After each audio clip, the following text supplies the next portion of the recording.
Hello students, question दिया है यहाँ पे। In the situation shown in the figure the coefficient of static friction for all surfaces of contact is 0.5. Find the maximum value of mass of block A so that the block B C and D move together. Clear है? चलिए देखते हैं। अब यहां पे ध्यान से देखिए कि एक्चुअली क्वेश्चन में ऑलरेडी मेंशन्ड है कि all the three blocks B C and D, जैसे कि मैंने यहां पे कंसीडर किया, देखो मैं नेमिंग कर रहा हूं B C and D, they all should move together. अब इनके किसी भी दो ब्लॉक्स के बीच में, वेदर इट्स बी और सी और या फिर सी और डी, इनके बीच में जो फ्रिक्शन लगेगा वो सिस्टम के इंटरनल फोर्सेस होंगे। तो अगर मैं बात करता हूं कि ये सिस्टम है, देखो मैं डायग्राम में दिखा रहा हूं, दिस इज आवर सिस्टम। अगर मैं बी सी और डी तीनों को, क्योंकि तीनों साथ में मूव कर रहे हैं, तो इनको एक सिस्टम हम कंसीडर कर सकते हैं। अगर इनको हम एक सिस्टम कंसीडर करते हैं तो इन पे कौन सा एक्सटर्नल फोर्स लग रहा है? रोप का, जो रोप में आपकी टेंशन होगी, है ना। यही टेंशन इनको मैं मान लेता हूं तीनों ब्लॉक्स को, जैसे मेंशन है ना क्वेश्चन में कि the blocks B C and D move together, तो मैं मान लेता हूं ये कुछ इधर किसी एक्सेलरेशन ए से मूव कर रहे होंगे, है ना।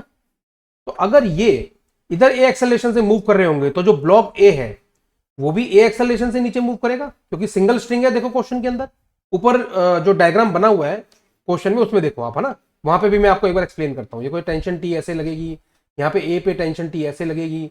अगर ये पूरा का पूरा सिस्टम यहाँ पे ए एक्सेलरेशन से मूव कर रहा है, तो ये जो कैपिटल ए नाम का ब्लॉक है वो भी नीचे स्मॉल ए एक्सेलरेशन से मूव कर रहा होगा।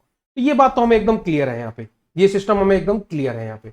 अब देख लेते हैं। और अब मैं जो ब्लॉक ए का मैंने डायग्राम लिया है ब्लू कलर का, उसमें मैं मेंशन करता हूं फोर्सेस।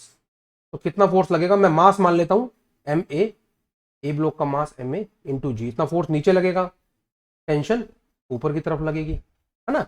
तो इसके लिए इक्वेशन क्या आएगी? देखो दोनों, अगर मैं बी सी डी और डी ब्लॉक को लेता हूं तो इनके लिए इक्वेशन क्या आएगी? टी इक्वल टू, तीनों का मास का एडिशन करते हैं। तीनों का मास कितना है? 5 kg 5 kg एंड 5 kg, तीनों सेम मास के हैं। तो कितना हो जाएगा? T equal to total mass into जो कॉमन एक्सेलरेशन है सबकी। तो टी का आंसर कितना आ गया? 15 ए आ गया। चलिए अगर यहां से मैं देखता हूं, यहां से क्या इक्वेशन मिलेगी हमें? हम ऑलरेडी जानते हैं M A into ji minus T equal to M A into small A acceleration.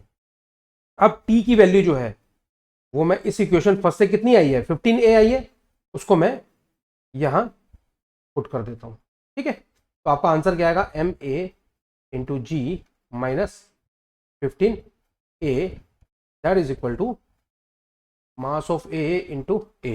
ये आ जाएगा हमारा आंसर। यहां तक क्लियर है सबको? ठीक है, अब इसके आगे देखते हैं।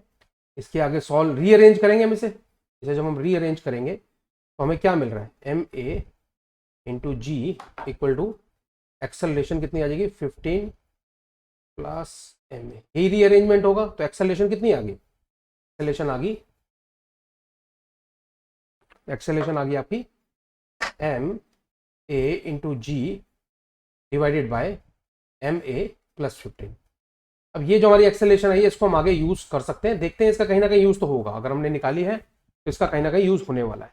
अब मैं थोड़ा सा हाईलाइट करके डायग्राम में एक और आपको बात बताना चाहता हूं कि डी के ऊपर, ब्लॉक डी के ऊपर एक फ्रिक्शन फोर्स ही लग रहा होगा सी के कारण, जिसके कारण डी ब्लॉक आगे मूव कर रहा है।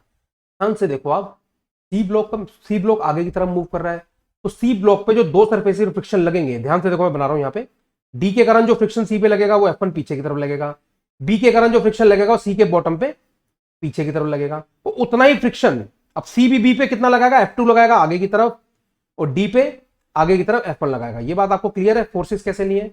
तो डी पे जो आगे की तरफ फ्रिक्शन फोर्स F1 लग रहा है, उसी के कारण डी को एक्सेलरेशन मिल रही है। ये बात क्लियर है? क्योंकि डी की एक्सेलरेशन भी कितनी है? स्मॉल है। तो ये इक्वेशन बहुत अच्छी हमें मिल गई। ठीक है, बट हम ये भी जानते हैं कि ये जो F1 है this is going to be lesser than equal to mu into जो भी नॉर्मल फोर्स होगा सी और डी के बीच में, जो भी कॉन्टैक्ट फोर्स होगा सी और डी के बीच में।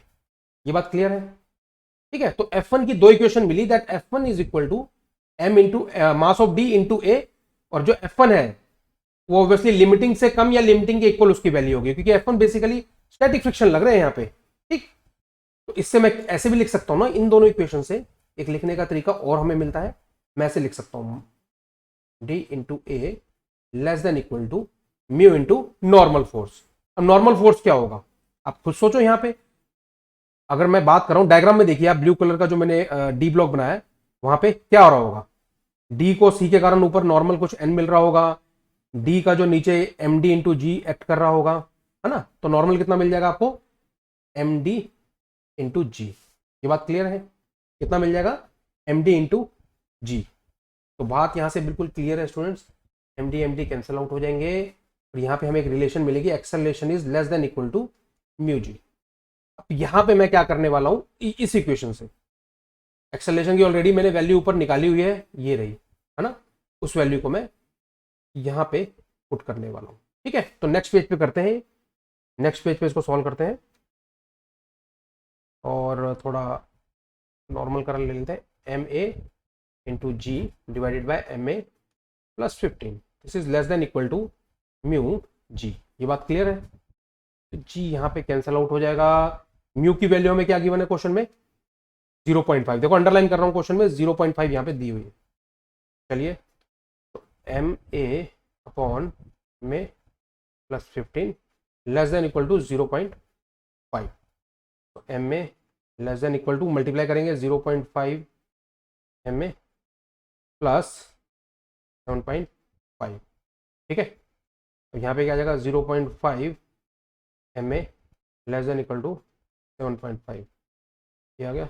मास of A less than equal to कितना आ जाएगा, ये 15 आ जाएगा, है ना।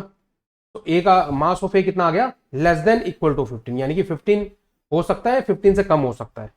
तो जो ए का मास आया उसकी मैक्सिमम वैल्यू कितनी आई है, वो 15 आ गई, यानी कि 15 इसकी वैल्यू 15 हो सकती है, उससे कम हो सकती है। तो क्वेश्चन में क्या पूछा गया है, find the maximum value of mass of block ए। देखो अंडरलाइन कर रहा हूं क्वेश्चन में, find the maximum value of mass of block A. Maximum कितनी है, 15 आएगी आपकी, कितना आंसर आएगा, 15। तो अब मार्क करते हैं कौन सा ऑप्शन हमारा करेक्ट होगा। Option number B is the correct answer. I am sure आपको पूरा का पूरा कॉन्सेप्ट क्लियर है, आपको एकदम सोल्यूशन इसका क्लियर है। आई am sure I have answered your question. Thank you very much.